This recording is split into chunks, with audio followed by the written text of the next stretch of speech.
So we just heard the words of Beha'alotecha, the parsha that we have for this week. Rabbi Israel Roll wrote an interesting book that caught my eye once. It's called Step Up to the Plate, Baseball, Judaism, and How to Win the Game of Life. How about that for a title? You like that? Caught my eye, just caught my eye. So, a disclaimer, I have not read the whole book.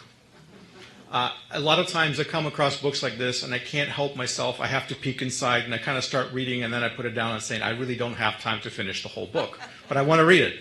And so I'm like that. I'm one of those skimmers, and sometimes I just skim through and I look at things and I'm like, wow, this is awesome. So it's on my long list, and I have a very long list. But just skimming through the book, I was really impressed by the profound wisdom that Rabbi Roll shared in this very interestingly entitled book. And this is what he said. He said that in Judaism is like in baseball. We are taught to always move forward. We're encouraged to grow. We're encouraged never to stand still. We don't just take a spot and hold on to it. We have to advance. This is how the game is played. And so he compares Judaism to baseball and says, you never stop. You never just complacent. You're always trying to go for victory. So this is what he said. Don't wait for life to happen. Make it happen. So just like in the game of baseball. Now the reason why I tell you the story will become obvious in just a minute. Now we're just reading this passage, Beha'alotecha, which is kind of a long Hebrew word. And it opens with instructions to Moshe and to the priests. And instructions are all about the menorah, the special lamp that would be placed in the Mishkan, in the tabernacle, or later in the temple. And so usually the name of this parsha is translated, as you rise, or something like that. Or people would say literally, more literally, they would say, as you go up. And the reason why is because those of you who know a little bit of Hebrew, you're probably hearing this. If I was to translate that word completely, absolutely literally, it would say something like, in your going up. Beha'alotecha. Now you hear that word, right? Aliyah, Allah, right? That word that we are familiar with, going up. And be, of course, means as you do it or in your going up, literally. So as I was just thinking about even the very beginning of this parsha, these words jumped at me, and I said, this is really unusual. This is something that just strikes me. And so whenever I have these moments, I say, okay, I have to look deeper. Lord, what's in it for me? What is in this simple word that's this strange title, the beginning of this parsha? And as I reflected more, I realized that in this language of going up, Aaron and his sons, they had to go up. And the tradition actually says that the menorah was set up on a pedestal of some sort.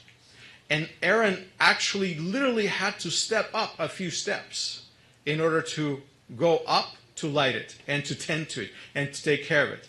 So if you read the description of the menorah, it's not massive. It's large, but it's not massive. So it certainly would not be taller than him. But because it was set up on a pedestal, he had to go up. He had to step up. And this is how it is with us, I think. Aaron had to ascend. He had to step up. He had to go up. And that got me thinking, how many people in the Bible had to go up or step up in some way, shape, or form? I'm thinking immediately of Abraham going up a Mount Moriah. Probably one of the most difficult goings up in the Bible, right? And then I'm thinking about Moshe on Sinai. He has to go up Mount Sinai and stay there for a long time.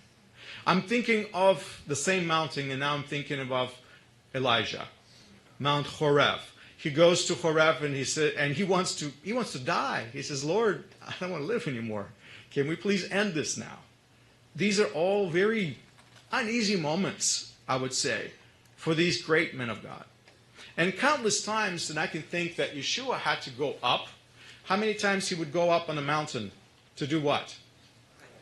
to pray, just to be away from people, just because the crowds were always around him, and he would go and seclude himself and just immerse himself into praying. Now, if Rabbi Roll is right, and life is like baseball, and Judaism is like baseball, then there are always going to be times when we're up. We will have to step up to the plate, to borrow the baseball language, right? So whether it's the mound from which you're going to pitch, or you're going to step up to a plate to hit, whatever your position may be, at some point you come out of the pen and you have to step up. And as I reflect on these words, we all have to step up at different times. Moshe, Aaron, as we read these passages, we're not talking about baseball anymore. We're talking about our lives. I myself recently had to step up, and I am grateful to you for praying for me. I am enthused about this opportunity.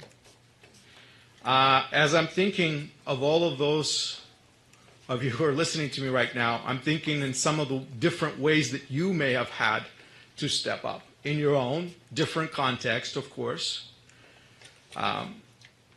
Hashem called priests to do their holy duty, to take that step, and in no different way, you may have been called in your life to take a step that may not be so easy, may not be that smooth, because stepping up always puts us in the spotlight, and that is not always comfortable for everyone, and for some people it's very difficult.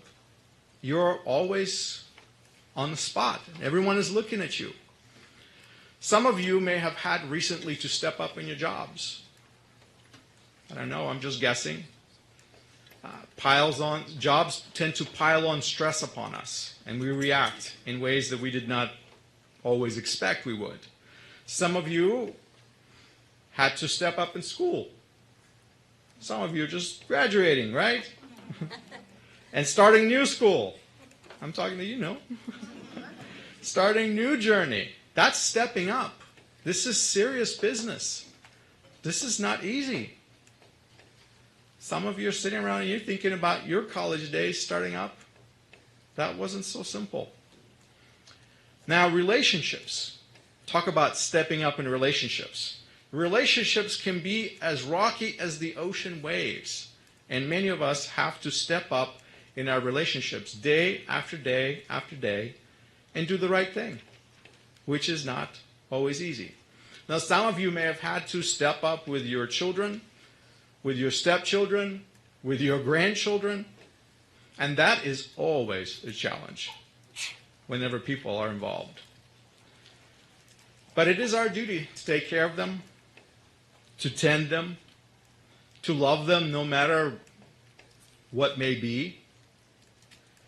It is our job to step up sometimes and to help others around us to mature, to become stronger, to teach important life lessons, even if it is hard for us. Now, as you reflect on your own life right now, and as you step up, I encourage you today to do this for the glory of Hashem, because that is what I found is what gives us strength and purpose.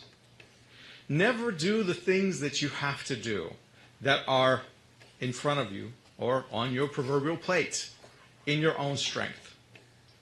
You can. Many of you are very capable and talented people. I know that you can do this in your own strength. But I am going to say, bring Hashem into your lives and do the very mundane, basic, sometimes simple things for His glory and with His presence. Do it like the priests did it. The avodah. I'm pretty sure that what the priests did in the temple got pretty old after a while. It's the same thing over and over. How many times do I have to trim those wicks on that menorah? How many times do I have to clean it out and get the soot out and pour the new oil? Everything in life, even the most holy task, can become mundane. But they're important. Avodah, work, worship. Really, in Hebrew, it's one and the same. And that was their holy duty. And I have a feeling that whatever your duty is, it is also holy. And if you do this with emunah, with faith, it will be done much better.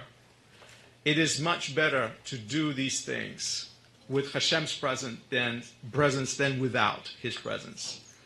So all these verses in Leviticus that we read week after week, they're not just for the priests, ladies and gentlemen. Friends, let us step up to our duties and make sure that the lights that we're lighting shine brightly and never go out. Shabbat Shalom.